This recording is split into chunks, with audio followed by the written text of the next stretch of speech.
Hello everyone. आप सभी का हमारे इस YouTube channel Shubham Khadka virtual classroom पे स्वागत है। जैसा कि लास्ट क्लास में हमने बीएससी सेमेस्टर फर्स्ट की कैलकुलस एंड ऑप्टिमाइजेशन टेक्निक के ट्रिपल इंटीग्रल का एक एग्जांपल देखा था। आज की क्लास में हम उसके आगे कंटिन्यू करते हैं। अगर हमारी क्लास में आप में से कोई नया है तो हमारी वीडियोस को अपने फ्रेंड्स के साथ शेयर करें, हमारी वीडियोस को लाइक करें एंड कमेंट करें। आज का जो हमारा एग्जाम्पल रहेगा वो एग्जाम्पल रहेगा ट्रिपल इंटीग्रल के ही स्पेशल टाइप के ऊपर। ये एग्जाम्पल ट्रिपल इंटीग्रल का ही है, परंतु ये ट्रिपल इंटीग्रल का एक स्पेशल टाइप है। ट्रिपल इंटीग्रल का एक क्या टाइप है? स्पेशल टाइप, और इसको कहा जाता है डिरिचलेट इंटीग्रल। डिरिचलेट्स इंटीग्रल, इसको क्या कहा जाता है? डिरिचलेट्स इंटीग्रल। ये ट्रिपल इंटीग्रल का ही एक स्पेशल टाइप है, इसको कहा जाता है डिरिचलेट इंटीग्रल।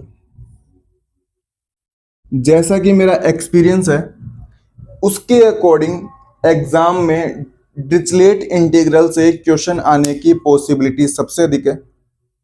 आपकी बुक के अंदर डिरिचलेट इंटीग्रल के 4-5 एग्जाम्पल दिए हुए हैं, वो सेम ही कंसेप्ट पे आधारित हैं। मैं आपको 2 एग्जाम्पल करवाऊंगा डिरिचलेट इंटीग्रल के। पॉसिबिलिटी रहेगी कि उन्हीं में से एग्जाम में आ जाए। अगर उनमें से नहीं आता है तो सेम पैटर्न पे आप बाकी बचे हुए एग्जाम्पल्स भी करें। फिर भी आपको समझ में नहीं आता है तो आप कमेंट बॉक्स में हमसे पूछें, हम उसका उत्तर जरूर देने की कोशिश करेंगे। ये डिरिचलेट इंटीग्रल का एक एग्जाम्पल क्या बोलता है? अगर आपको एक ट्रिपल इंटीग्रल दिया गया है और इस ट्रिपल इंटीग्रल के अंदर आपको लिमिट नहीं दी हुई, आपको क्या नहीं दी हुई? लिमिट। सिर्फ इंटीग्रल रीजन के लिए नीचे क्या लिख दिया गया? v लिख दिया गया। और आपका फंक्शन कुछ ऐसा है, x की पावर l-1, y की पावर m-1, z की पावर n-1, dx, dy और dz। अगर आपका ट्रिपल इंटीग्रल इस टाइप का है जिसमें आपको क्या नहीं दी हुई? लिमिट। ऐसे एग्जांपल्स हमने डबल इंटीग्रल के अंदर भी देखे थे जिसमें हमें क्या दी हुई नहीं होती थी? लिमिट। तो पहले हम इंटीग्रल रीजन बनाते हुए क्या फाइंड करते थे? लिमिट फाइंड करते थे और फिर आगे उसको क्या करते थे? सोल्व। लेकिन ट्रिपल इंटीग्रल के अंदर कर्व बनाने आसान नहीं होते, क्योंकि वो कर्व बनते हैं 3D कर्व्स, और 3D कर्व्स बनाने क्या नहीं होते हैं? आसान नहीं होते हैं।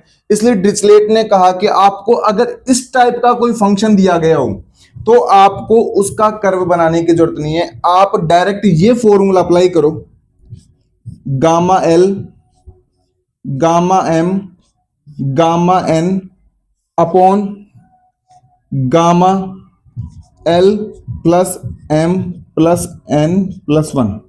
आप डायरेक्ट ये फॉर्मूला अप्लाई करो, आपको बिना लिमिट फाइंड किए इस इंटीग्रल का क्या निकल के आ जाएगा? उत्तर। परंतु जहां पे एक कंडीशन लगी हुई है, वो कंडीशन अगर फॉलो होगी तो ही इसका उत्तर ये आएगा। वो कंडीशन जरूर फॉलो होनी चाहिए, और वो कंडीशन क्या बोलती है? Where the integral region v is, where the integral region v is x is greater than equal to 0, y is greater than equal to 0, z is greater than equal to 0 and x plus y plus z is less than equal to 1।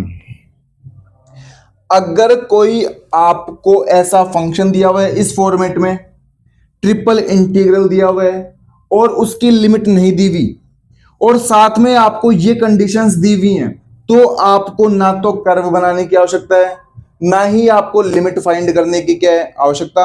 आप direct ये formula apply करें, और ये formula apply करते ही आपको इस triple integral का क्या मिल जाएगा?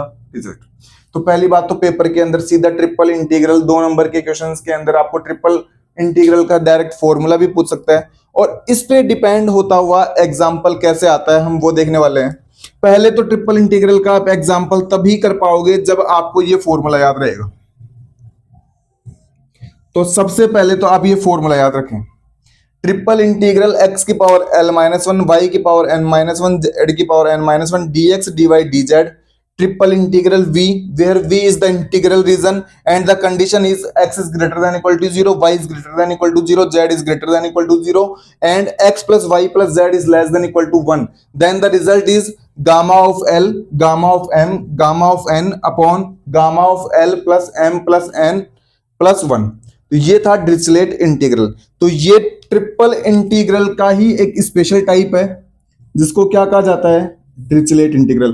तो इसका मतलब इसके अंदर ना तो हमें कर्व बनाना है, ना हमें कर्व बनाते हुए लिमिट फाइंड करनी है. अब देखते हैं डिरिचलेट इंटीग्रल पे डिपेंड एक एग्जांपल. आप इसका स्क्रीनशॉट ले लें, नहीं तो इसको नोट कर लेना.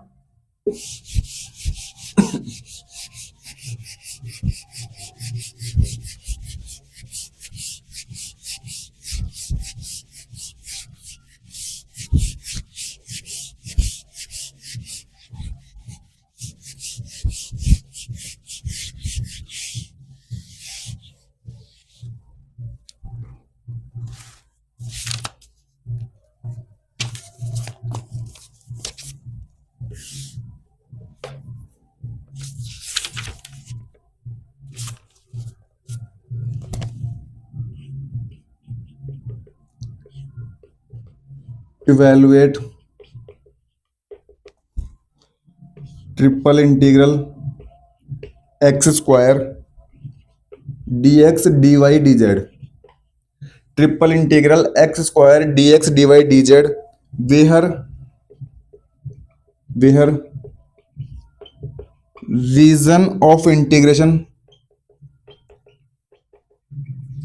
where region of integration is the complete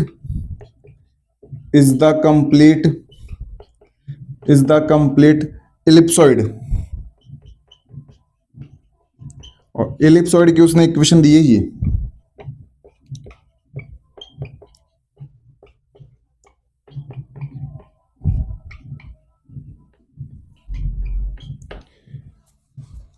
book वाला चाहता है कि इस ट्रिपल इंटीग्रल को सोल्व किया जाए या इसका मान ज्ञात किया जाए. इवेल्युएट का मतलब होता है मान ज्ञात करना. तो हमें क्या ज्ञात करना है, मान ज्ञात करना है. हमें मान ज्ञात करना है. किसका मान ज्ञात करना है, इस ट्रिपल इंटीग्रल का मान ज्ञात करना है. तो बुक वाला बोलता है लिमिट दी हुई है क्या, लिमिट नहीं दी हुई. लिमिट नहीं दी हुई तो हमें तो एक ही तरीका आता है डिरिचलेट इंटीग्रल का. ट्रिपल इंटीग्रल के एग्जांपल्स के अंदर अगर लिमिट नहीं दी हुई तो कौन सा तरीका काम करता है, डिरिचलेट इंटीग्रल का. तो बोलता है कि डिरिचलेट इंटीग्रल का तरीका काम कर सकता है क्या यहाँ पे. तो देखते हैं सॉल्यूशन देखते हैं. बुक वाला चाहता था कि ट्रिपल इंटीग्रल दिया हो, ट्रिपल इंटीग्रल दिया है, और ट्रिपल इंटीग्रल के बाद फंक्शन दिया हो. बुक वाले ने फंक्शन भी दे दिया. फंक्शन कितना दिया, x square dx dy dz. Book वाला कहना चाहता है कि v दिया होना चाहिए. तो बुक वाला कहना चाहता है कि मेरा जो v है ना वो ये है, x square upon a square plus y square upon b square plus z square upon c square is less than equal to 1. इसको देखते हुए तो मुझे डिरिचलेट इंटीग्रल जैसा कुछ भी नजर नहीं आ रहा, क्योंकि मेरा डिरिचलेट इंटीग्रल बोलता था ऐसा. मेरा डिरिचलेट इंटीग्रल बोलता था कि आपका फंक्शन होना तो चाहिए इस प्रकार का.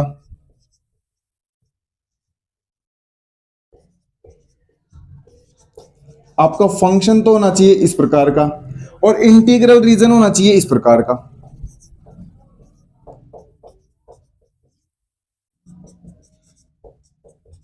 अगर फंक्शन तो इस प्रकार का और इंटीग्रल रीजन इस प्रकार का हो तब तो मैं डिरिचलेट इंटीग्रल को क्या कर देता, अप्लाई कर देता.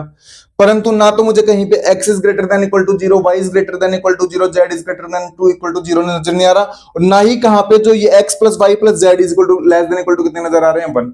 तो मैं यहाँ पे डायरेक्ट डिरिचलेट इंटीग्रल को अप्लाई नहीं कर सकता. मतलब इस एग्जाम्पल के अंदर हम सीधे डिरिचलेट इंटीग्रल को अप्लाई नहीं कर सकते. पहले इस एग्जाम्पल को हमें इस फॉर्मेट के अंदर कन्वर्ट करना पड़ेगा ताकि वो इसके जैसा हमें कुछ क्या आने लगे, नजर आने लगे. तो मैं एक काम करता हूं, इस एग्जाम्पल को डिरिचलेट इंटीग्रल में कन्वर्ट करने के लिए, इस एग्जाम्पल को डिरिचलेट इंटीग्रल में कन्वर्ट करने के लिए एक काम करते हैं.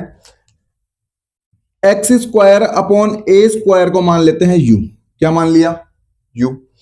Y square upon b square को मान लेते हैं v. Z square upon c square को मान लेते हैं डब्लू। क्या मान लेते हैं? डब्लू। तो अगर आप इनकी जगह अगर ये लिखते हैं तो क्या बनेगा? u प्लस वी प्लस डब्ल्यू is less than equal to 1, ऐसा बनेगा। और डिरिचलेट इंटीग्रल हमारा ऐसे ही बोलता था, हमारा डिरिचलेट इंटीग्रल बोलता था कि x plus y plus z is less than equal to कितना आना चाहिए? 1। तो हमारा x plus y plus z तो नहीं आया, लेकिन कितना आ गया? u प्लस वी प्लस डब्ल्यू आ गया। तो वेरिएबल्स ही तो अलग है। अगर वेरिएबल्स अलग हैं तो कहां दिक्कत है? फॉर्मूला यू वी डब्ल्यू में बना देंगे। डिरिचलेट इंटीग्रल का जो फॉर्मूला एक्स वाई जेड में था उसको किस में कन्वर्ट कर देंगे? यू वी डब्ल्यू में। फिर वो बोलता है कि ठीक है, यहां तक तो ठीक है कि आपने यूवी, अब ये और लेके आओ, x is greater than equal to 0, y is greater than equal to 0 और z is greater than equal to 0, ये और लेके आओ। ये भी नहीं है। अब ये नहीं है तो ये ऐसे कहना चाहता है कि आपको इलिप्सॉइड बनाना है। क्या बनाना है? इलिप्सॉइड बनाना है। इलिप्सॉइड बनाने के लिए इलिप्सॉइड्स के जो, अगर आप 3D में इसका फिगर बनाने की कोशिश करोगे ना इलिप्सॉइड का, आप नेट पे देखें, जो इलिप्सॉइड का जो फिगर होता है वो 3D फिगर होता है। उसके अंदर 8 पार्ट्स बनते हैं। कितने पार्ट्स बनते हैं? 8 पार्ट्स बनते हैं। और उस इलिप्स का जो एक पार्ट रहता है ना, वो पॉजिटिव पार्ट रहता है। उस पॉजिटिव पार्ट के अंदर हमारे x comma y comma z कितने रहते हैं? Greater than equal to 0। यानी कि हम 8 भागों में से इलिप्सॉइड का सिर्फ एक भाग लेके चलेंगे। उस एक भाग के अंदर मेरा x y और z क्या रहेगा? Greater than equal to 0। अगर मेरा x greater than equal to 0 है तो मेरा x स्क्वायर भी क्या रहेगा? धनात्मक ही रहेगा। अगर धनात्मक का ही भाग लगेगा धनात्मक के अंदर तो मेरा u भी क्या हो गया? Greater than equal to 0। अगर मेरा y greater than equal to 0 है तो y स्क्वायर भी क्या रहेगा? Greater than equal to 0। और डिवाइड भी पॉजिटिव का लगेगा तो v भी कितना आएगा? Greater than equal to 0। अगर मेरा z पॉजिटिव है तो z स्क्वायर भी पॉजिटिव और डिवाइड लगने पे भी कौन सी वैल्यू? पॉजिटिव। तो मेरा u w भी कैसे आएगा? Greater than equal to 0। तो मतलब मेरे u भी ग्रेटर देन इक्वल टू 0 हो गया, मेरा v भी ग्रेटर देन इक्वल टू 0 हो गया और मेरा w भी ग्रेटर देन इक्वल टू 0 हो गया। तो बुक वाले ने कहा कि आपको दो कंडीशन चाहिए थी। पहली कंडीशन तो आपको ये बनानी थी, दूसरी कंडीशन ये बनानी थी। तो हमने कहा कि हमारे पास एक्स वाई जेड में तो ये कंडीशंस नहीं बन पा रही, तो हमने एक काम किया, अगर एक्स वाई जेड में ये कंडीशन नहीं बन पा रही तो कोई दिक्कत नहीं है, हमने किस में बना दी? यूवीडब्ल्यू में बना दी। किस में बना दी? यूवीडब्ल्यू में ये कंडीशन जनरेट कर दी। फॉर्मूला डिरिचलेट का एक्स वाई जेड में ना लगा के किस में लगा लेंगे? यूवीडब्ल्यू में लगा लेंगे। ठीक है। फिर डिरिचलेट इंटीग्रल बोलता है ऐसा कि ठीक है आपने फॉर्मूला तो बना दिया, लेकिन डिरिचलेट इंटीग्रल हमारा ऐसा बोलता था, एक्स स्क्वायर एक्स की power l minus one, y की power m minus one, z की power n minus one, d x d y और d z, d x d y और डी जेड आएगा। तो यहां पे फिर जो फंक्शन आने चाहिए वो भी किसमें आने चाहिए? यूवीडब्ल्यू में, क्योंकि पूरा फंक्शन ही अगर आप यूवीडब्ल्यू में कन्वर्ट कर रहे हैं तो फिर ये भी किसमें होने चाहिए? यूवीडब्ल्यू में। और ये डी एक्स डी वाई और डी जेड की जगह भी क्या आना चाहिए? डी यू डी वी और डी डब्ल्यू। तो मुझे पहले डी एक्स निकालना होगा, डी वी निकालना होगा और क्या निकालना होगा? D Z. ये सब कैलकुलेट करने के लिए, ये सब कैलकुलेट करने के लिए क्या इसको मैं ऐसे लिख सकता हूं क्या? X square is equal to a square u, ऐसे लिखा जा सकता है।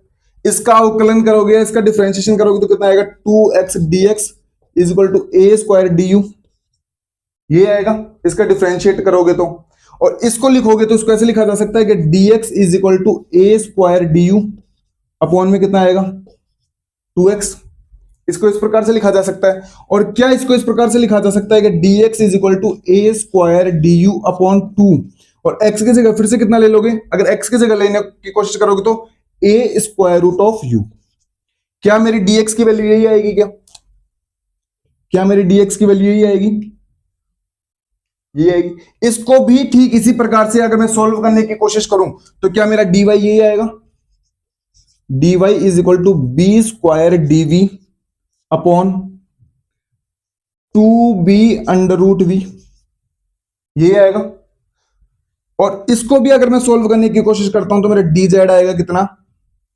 डी जेड आएगा सी स्क्वायर डी डब्ल्यू upon 2c square root of डब्ल्यू। क्या मेरे dx dy और dz ये आएंगे क्या? ये मेरा dx, ये मेरा dy और ये मेरा dz, तीनों यही आएंगे। अब बुक वाले ने हमें ये एग्जांपल दिया था, इधर देखो, बुक वाले ने दिया था ट्रिपल इंटीग्रल का साइन, तो हमने बना दिया ट्रिपल इंटीग्रल का साइन। बुक वाले ने कहा कि एक्स स्क्वायर, तो एक्स स्क्वायर को हम कन्वर्ट किस में कर चुके, यू में, तो एक्स स्क्वायर की जगह मैं कितना लिख सकता हूं, ए स्क्वायर यू। कितना लिख सकता हूं, एक्स, एक्स स्क्वायर की जगह ए स्क्वायर यू। फिर बात आती, इसकी जगह लिख दिया, इसकी जगह डीएक्स की जगह, तो डीएक्स की जगह मैं लिखूंगा ये, तो डीएक्स की जगह कितना लिखेंगे, a square d u upon 2a square root of u, square root of u, product d y, इस डीवाई की जगह, इस डीवाई की जगह मैं ये लिख सकता हूं b square d v upon 2b square root of, यहां तक समझ में आता है। इस dz की जगह, इस dz की जगह मैं ये लिख सकता हूं सी स्क्वायर डी डब्ल्यू 2c स्क्वायर रूट ऑफ, ऐसा लिख सकते हैं क्या, बिल्कुल लिख सकते हैं। आगे चलते हैं, इसको थोड़ा सा सिंपल करने की कोशिश करते हैं। अगर आप इसको सिंपल करेंगे तो जो कैंसिल हो रहे हैं उनको तो कैंसिल कर दो, एक ए से एक ए गया, एक बी से एक बी, एक सी से एक सी गया, तो ऊपर तो बच गया ए क्यूब, ऊपर तो बच गया ए क्यूब, एक दो, एक ये यहां से, एक बी वहां से और एक सी वहां से, नीचे बन जाएगा 2 4 8, नीचे बच गया 8, ऊपर बनेगा एक तो यू बचेगा, एक डी यू, एक डी वी, एक डी डब्ल्यू, और नीचे बचेंगे कितने, square root of u, square root of v, square root of डब्ल्यू, ये बचेगा। क्या इसको मैं इस प्रकार से लिख सकता हूं, क्या यहां पे दिखाई दे रहा है सबको यहां तक, इसको इस प्रकार से लिख सकता हूं क्या, ट्रिपल इंटीग्रल, इस पूरे कांस्टेंट पार्ट को, इस पूरे कांस्टेंट पार्ट को बाहर निकाल देते हैं, ए क्यूब बी सी अपॉन 8, ए क्यूब बी सी अपॉन 8, ये u की पावर 1 और नीचे से ऊपर जाएगी तो -1/2 होगी, तो 1 -1/2 कितनी बनेगी, u की पावर कितनी बनेगी 1/2। ये v की पावर ऊपर जाएगी तो कितनी बनेगी, v की पावर -1/2, और ये w ऊपर जाएगा तो w की पावर कितनी बनेगी -1/2। प्रोडक्ट में कितना जाएगा, dx dy, dx नहीं सॉरी, du dv और dw, du dv, और यहां तक सबको समझ में आता है क्या। क्या इस पार्ट को मैं ऐसे लिख सकता हूं क्या, इसको ध्यान से देखें एक बार, a cube b c upon 8 triple integral u की पावर, इसको 1/2 को मैं ऐसे लिख सकता हूं क्या, 3/2 -1, 3/2 -1 करोगे तो कितना आएगा, 1/2 आएगा। क्या इसको इस प्रकार से लिखा जा सकता है क्या, 1/2 -1, 1/2 -1 करोगे तो -1/2 आएगा। और क्या इसको इस प्रकार से लिखा जा सकता है 1/2 -1, और इधर कितना आ जाएगा डी यू डी वी, और इधर कितना आ जाएगा डी यू डी वी और DW।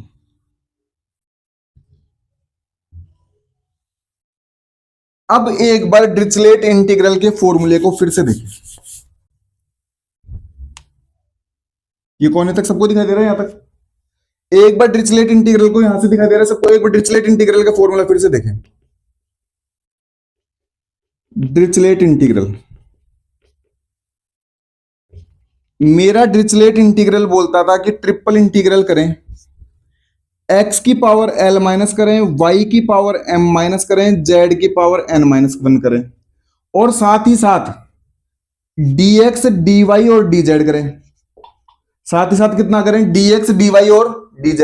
तो आपको फॉर्मूला लगाने, लिमिट निकालने की जरूरत नहीं है, आप डायरेक्ट ये फॉर्मूला लगाएं, gamma l plus m plus n plus 1, लेकिन एक शर्त के साथ, लेकिन एक शर्त के साथ, वो शर्त क्या थी कि x आपका ग्रेटर देन इक्वल टू 0 होना चाहिए, y आपका ग्रेटर देन इक्वल टू 0 होना चाहिए, z भी आपका ग्रेटर देन इक्वल टू 0 होना चाहिए, साथ ही साथ x plus y plus z कितना होना चाहिए, लेस देन इक्वल टू 1। अगर ऐसी कंडीशन बनती है,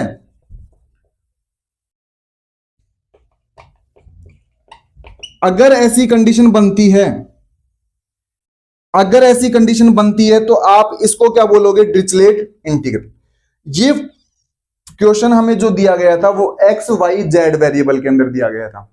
एक्स वाई जेड वेरिएबल्स के अंदर इस एग्जाम्पल के अंदर सीधे डिरिचलेट की कंडीशन नहीं बन रही थी। ना तो x plus y plus z less than equal to 1 दे रखा था, ना ये कंडीशन दे रखी थी, ना एक्स की पावर एल जैसी कुछ आ रही थी। तो हमने क्या किया, इसमें वेरिएबल चेंज करते हुए यूवीडब्ल्यू में चेंज किया और फिर इसको डिरिचलेट जैसे बनाने की क्या की कोशिश। अब एक यूवीडब्ल्यू में ध्यान से देखो, ट्रिपल इंटीग्रल का साइन है, ट्रिपल इंटीग्रल का साइन है। एक्स की पावर एल माइनस 1 जानी चाहिए, हमारे पास एक्स नहीं है, कोई बात नहीं, यू है, तो यू की पावर कितना चला गया, 3/2 माइनस 1, तो एल की वैल्यू तो कितनी आएगी, एल की वैल्यू आएगी 3/2। एल की वैल्यू कितनी आएगी, 3/2। फिर होना चाहिए तो y की पावर m माइनस 1, हमारे पास y नहीं है, कोई बात नहीं, v है, तो v की पावर 1/2 माइनस 1, तो एल एम कितना आएगा हमारे पास, 1/2। फिर जाना चाहिए था z की पावर n माइनस 1, हमारे पास z नहीं है, कोई बात नहीं, w है, तो n की वैल्यू कितनी आ जाएगी, तो बोल, और इधर आना चाहिए था dx dy dz, तो हमारे पास du dv w dz आ गया, dw आ गया, वो तो एक ही बात है, x y z ना के क्या आ गए, u v w आ गए, उससे कोई फर्क नहीं पड़ता। फिर बुक वाला ठीक है, बोला आपने ये वाला तो मैच करवा दिया, इसको तो आपने डिरिचलेट की तरह बना दिया, बस एक्स वाई जेड की जगह क्या आ गया, यूवीडब्ल्यू, क्या ये बना दी क्या आपने डिरिचलेट की तरह, तो चेक करते हैं, x ग्रेटर देन 0 होना चाहिए, y greater than equal to 0 होना चाहिए, z इज ग्रेटर, ये देख लो हमारी u v w तीनों ग्रेटर देन इक्वल टू क्या है, 0, तो मतलब हमने इसको भी डिरिचलेट की तरह बना दिया। बुक वाले ने कहा कि आपने ये कंडीशन भी सेटिस्फाई कर दी, फिर क्या ये डिरिचलेट की तरह बना दी क्या, तो बुक वाले ने कहा, हमने कहा कि ये लो, ये भी हमने किसकी तरह बना दी, डिरिचलेट की तरह, u v w को तीनों को क्या दिखा दिया, सम करते हुए लेस देन इक्वल टू 1, मतलब डिरिचलेट की हमने तीनों कंडीशन को क्या कर दिया, सेटिस्फाई। तो डिरिचलेट ने कहा कि अगर तीनों कंडीशन ने सेटिस्फाई कर दिया तो अब आपको लिमिट फाइंड करने की आवश्यकता नहीं है, आप इस फॉर्मूले का क्या कर सकते हो, यूज, इस फॉर्मूले का क्या कर सकते हो, यूज। तो सबसे बड़ी बात तो यहां पे ये आती है कि दिया गया एग्जांपल अगर सीधे डिरिचलेट के रूप में दिया गया है, वो डिरिचलेट के रूप में सीधे दिया गया है, तो डायरेक्ट ये फॉर्मूला क्या कर दो, अप्लाई, आपके उत्तर आ जाएंगे। परंतु यदि एग्जांपल डिरिचलेट के रूप में नहीं है तो सबसे उसको पहले डिरिचलेट की फॉर्मेट में लाओ, डिरिचलेट की फॉर्मेट में लाने के बाद ही आप ये फॉर्मूला अप्लाई करना, बस चाहे वेरिएबल चेंज हो जाए उससे कोई फर्क नहीं पड़ता, होना चाहिए डिरिचलेट की फॉर्मेट में। तो अभी तक का जो काम हुआ है वो सिर्फ हमने इस एग्जांपल को डिरिचलेट में कन्वर्ट किया है। डिरिचलेट में कन्वर्ट करने के लिए मैंने क्या किया, ये जो एलिप्सॉइड दिया हुआ था ना, इसमें इसको मान लिया u, इसको मान लिया v और इसको क्या मान लिया w, और इस प्रकार से करते हुए कौन सी फॉर्मेट में लिया है, डिरिचलेट में, और अब इसका करना है इंटीग्रल। तो आप ये ध्यान में रखें किस किस प्रकार से लेके आए हैं।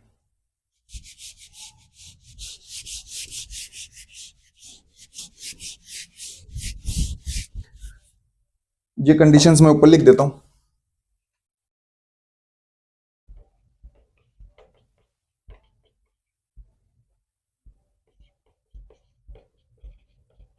ये तो आ गया हमारा डिरिचलेट की कंडीशन में, हमारा एग्जांपल कन्वर्ट हो चुका है, डिरिचलेट के जैसा बन गया। बस चेंजेस इतना ही है कि होना एक्स वाई जेड में चाहिए था, हमने यूवीडब्ल्यू में लिया है। तो बुक वाले ने कहा कि ये फॉर्मूला क्या कर दो, अप्लाई। तो Dirichlet by the help of Dirichlet integral, तो डिरिचलेट इंटीग्रल बोलता है कि गामा एल जाना चाहिए, गामा एम जाना चाहिए, गामा एन जाना चाहिए, अपॉन में जाना चाहिए gamma L plus M plus N plus 1, ये जाना चाहिए। तो हमारे पास गामा एल की वैल्यू कितनी है, 3/2, एम की वैल्यू कितनी है, 1/2, गामा एन की वैल्यू कितनी है, 1/2, gamma L plus M plus N, तो यानी कि 3/2 प्लस 1/2 प्लस 1/2 और प्लस 1। एक और बात ध्यान रखें, ये हमारे पास कांस्टेंट साथ चल रहा है ना, तो यहां पे इस कांस्टेंट को लगाओ, a³ BC/8, ये तो हमारे पास कांस्टेंट तो साथ चल ही रहा है ना हमारे, तो कांस्टेंट तो आएगा ही आएगा। तो हम सबसे पहले डिरिचलेट इंटीग्रल के फॉर्मेट में ले आए। अब इसको थोड़ा सॉल्व करने की क्या करते हैं कोशिश, a³ BC/8, a³ BC/8, gamma 3/2, gamma 1/2, gamma 1/2 upon gamma, इनका ऐड करोगे तो कितना आएगा, 2 4 5/2, 3 4 5/2 प्लस तो 7/2, तो इधर कितना आ जाएगा, गामा 7/, गामा कितना आ गया 7/2। अब इसको सोल्व कैसे किया जाए? आपके सिलेबस के अंदर गामा और बीटा फंक्शन दिया हुआ है, परंतु अभी तक हमने गामा और बीटा फंक्शंस के examples, gamma function beta function होता क्या है देखा नहीं है। तो एक बार के लिए मैं आपको कुछ रिजल्ट बता रहा हूं जो मैंने लास्ट वीडियो के अंदर भी बताए थे। आप उन रिजल्ट्स को ध्यान रखें और डायरेक्ट एक बार अप्लाई करें। हम जब गामा और बीटा फंक्शन पढ़ेंगे तो आपको वो डेरिवेशंस होते कैसे हैं, वो फॉर्मूले आते कैसे हैं, गामा फंक्शन क्या होता है, बीटा फंक्शन क्या होता है, आपको सब समझ में आएंगे। एक बार के लिए ध्यान में रखें कुछ रिजल्ट्स। वो रिजल्ट ये हैं, अगर कहीं पे आपको गामा 1/2 दिया हुआ है, क्या दिया हुआ है, तो इसकी वैल्यू तो आपको करनी है स्क्वायर रूट ऑफ पाई। क्या करनी है? अगर कहीं पे आपको गामा n+1 दिया हुआ है, क्या दिया हुआ है, गामा n+1, तो इसकी वैल्यू करनी है n गामा n। क्या करनी है? n gamma n। ये दो रिजल्ट ध्यान में रखें। ऊपर तक सबको दिखाई दे रहा है ना? अगर ऊपर तक दिखाई दे रहा है तो ठीक है, नहीं मैं और नीचे तक लिखूं? अब देखो, क्या इसको मैं ऐसे लिख सकता हूं क्या, a³ BC/8 gamma 1/2+1, gamma 1/2+1। Gamma 1/2 की वैल्यू सीधे स्क्वायर रूट ऑफ पाई, इसकी भी वैल्यू सीधे square root of pi upon gamma. इसको क्या मैं 5/2+1 लिख सकता हूं? 5/2+1 लिखा जा सकता है ऐसा। इसको हटा देंगे एक बार, इस तरफ का पार्ट अगर आपको समझ में आ गया तो इसको हटा दें। इसको इधर सॉल्व करते हैं, इसको हटा देते हैं एक बार के लिए ना।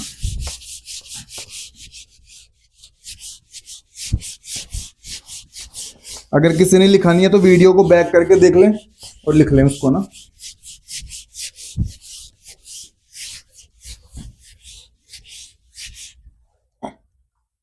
तो ये कितना आ रहा है रिजल्ट, a³BC/8 गामा 1/2+1 है। ये फॉर्मूला अप्लाई होगा n+1, तो बोलते हैं n गामा n, तो n तो आएगा बाहर, gamma n under root pi और स्क्वायर रूट ऑफ पाई मिलके बनाएंगे पाई अपॉन इस 5/2+1 को क्या मैं ऐसे लिख सकता हूं,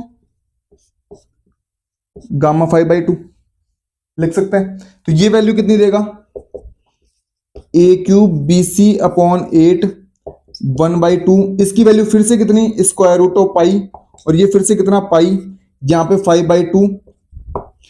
इस गामा 5/2 को मैं फिर से ऐसे लिख सकता हूं क्या, 3/2+1 फिर से ऐसे लिख सकते हैं। और फिर से ऐसे लिखोगे तो इसकी वैल्यू कितनी आएगी, a³BC/8 1/2 square root of pi pi upon 5/2। इसको क्या मैं ऐसे लिख सकता हूं, 3/2 गामा 3/2 ऐसे लिखा जा सकता है, 3/2 गामा 3/2। ठीक है, इसको सॉल्व करने की कोशिश करते हैं। a³BC/8 1/2 square root of pi pi upon 5/2 3/2। इसको क्या फिर से ऐसे लिखा जा सकता है, 1/2+1।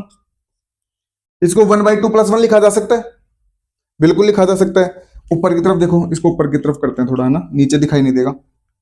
क्या इसको ऐसे लिखा जा सकता है, a³BC/8 1/2 square root of pi product of pi upon 5/2 3/2 1/2 1/2 gamma 1/2 ऐसे लिखा जा सकता है ना इसकी तरह। इस फॉर्मूले से लिख रहे हैं हम, n गामा n।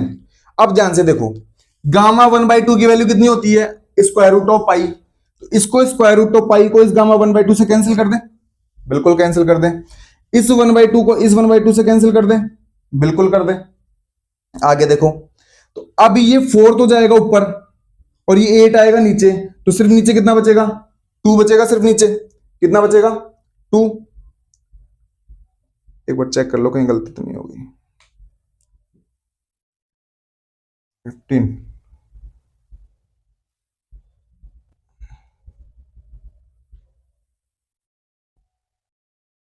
5/2 3/2 1/2 ऊपर 1/2 स्क्वायर रूट ऑफ पाई, बिल्कुल सही कर रहे हैं। अब देखो आगे, अब ऊपर तो बचेगा कितना, पाई a³BC अपॉन ऊपर 4 जाएगा तो 4 इससे कैंसिल होगा, 2 तो 2 नीचे बच जाएगा कितना, 30। नीचे कितना बच जाएगा, 30 बचेगा। एक बार देख लो कहीं मिस्टेक तो नहीं होगी कैलकुलेशन में। 2 2 4, 4 ऊपर जाएगा, ये आपका आएगा फाइनल आंसर। देख लेना अगर कहीं कैलकुलेशन में मिस्टेक हुई होगी तो आप देख लेना। ये आपका आएगा फाइनल आंसर, ये आपका क्या आएगा फाइनल आंसर। इस प्रकार से डिरिचलेट इंटीग्रल का, ट्रिपल इंटीग्रल का एक स्पेशल टाइप है, उसका हमने एक एग्जांपल देखा है। नेक्स्ट क्लास के अंदर हम डिरिचलेट इंटीग्रल का ही एक और एग्जांपल देखेंगे। डिरिचलेट इंटीग्रल के अंदर जो मेन कंसेप्ट है वो यही है कि दिए गए इंटीग्रल को आप सबसे पहले डिरिचलेट के जैसा बनाने की कोशिश करें। भले ही एक्स वाई जेड वेरिएबल्स की जगह आपको नए वेरिएबल्स का क्या करना पड़े, प्रयोग करना पड़े। जैसे ही वो डिरिचलेट में कन्वर्ट हो जाता है, आप सीधा सीधा ये फॉर्मूला क्या कर दें, अप्लाई। जैसे ही आप ये अप्लाई फॉर्मूला करेंगे, इसको आप सोल्व करते हुए फाइनल आंसर तक क्या पहुंच जाएंगे। इस प्रकार से आज की हमारी यह क्लास यहीं पे समाप्त होती है। मैं उम्मीद करता हूं कि आप सभी को ये वीडियो पसंद आया होगा। आप इस वीडियो को अधिक से अधिक स्टूडेंट्स के साथ शेयर करें। आप सभी छोटे भाई बहनों का धन्यवाद। Thank you.